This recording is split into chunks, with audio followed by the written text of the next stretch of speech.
C'est avec toute la technique d'un serrurier d'expérience que ce coffre, jusqu'ici inviolé, a été ouvert. C'est un coffre de 300 kilos que le temps n'a pas épargné.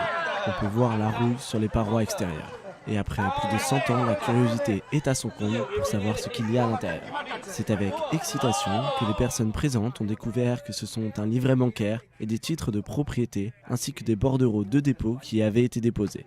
Ce coffre est répertorié depuis 1921, quand Taïwan était sous la domination japonaise. Le disque chiffré est d'ailleurs en katakana japonais. Il était entreposé depuis toujours dans le comté de Ilan, dans le bureau des finances de la ville de Dongshan. C'est Monsieur Zhang, un serrurier de 69 ans, avec 38 ans d'expérience, qui a réussi à ouvrir le coffre. Il n'était pas le premier à s'y être essayé. Un serrurier japonais avait auparavant traversé la mer pour venir s'y frotter, mais n'avait pas réussi à l'ouvrir, même après avoir essayé pendant 3 jours et 16 heures. La difficulté résidait dans le fait que la serrure avait rouillé et qu'il était impossible d'entendre le cliquetis lors de la rotation de celle-ci.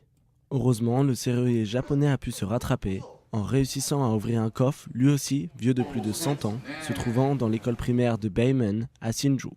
Il a réussi à l'ouvrir en utilisant une caméra miniature pour se rendre compte de l'état de l'intérieur de la serrure à combinaison. Il a ensuite utilisé une perceuse électrique pour détruire la partie rouillée et finalement ouvrir le coffre. Il y avait dans le coffre des papiers sur l'histoire de l'école Beimen et un livre d'or des jeunes diplômés. L'école Beimen organisera une exposition de ces précieux documents du passé lors de ses 120 ans l'année prochaine.